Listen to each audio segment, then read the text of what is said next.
Stock మార్కెట్లో crude oil కల్లోలం సృష్టిస్తోంది. అమెరికా ఇరాన్ చర్చల ప్రతిష్టంభనతోటి బ్యారెల్ క్రూడ్ ఆయిల్ ధర $106లకు చేరింది. అటు హోర్ముజ్ జలసంధి కూడా మూతపడింది. ఆ ఇంపాక్ట్ ఇప్పుడు తెలుగు రాష్ట్రాలపై పడుతోంది. ముఖ్యంగా ఏపీలోని పలు జిల్లాల్లో పరిస్థితి దారుణంగా తయారైంది. ఉమ్మడి కర్నూలు జిల్లాలోని పెట్రోల్ బంకులు కిటకిటలాడుతున్నాయి.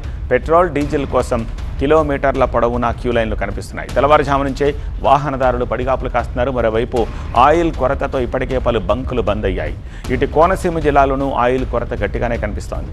వ్యవసాయ పనులపై తీవ్ర ప్రభావం చూపిస్తోంది. వరి కోత యంత్రాలకు డీజిల్ దొరక్క రైతులు ఇబ్బంది పడుతున్నారు. డీజిల్ లేక వరి కోతలు ఆగిపోతున్నాయని ఆవేదన వ్యక్తం చేస్తున్నారు. కర్నూలు జిల్లాలో ఇవాళే కాదు గత వారం రోజులుగా ఇదే పరిస్థితి కనిపిస్తోంది. కోవెలకుంట్లలోని పెట్రోల్ బంకుల ముందు ప్రతిరోజు వాహనాలు కిటకిటలాడుతూనే ఉన్నాయి. మరికొన్ని బంకులు నో స్టాక్ బోర్డులతో దర్శనమిస్తున్నాయి. అటు నిర్మల్ జిల్లా భైన్సాలోనూ ఇదే పరిస్థితి కనిపిస్తోంది. 4 రోజులుగా పెట్రోల్, డీజిల్ కోసం కిలోమీటర్ల కొద్దీ క్యూ లైన్లు కనిపిస్తున్నాయి.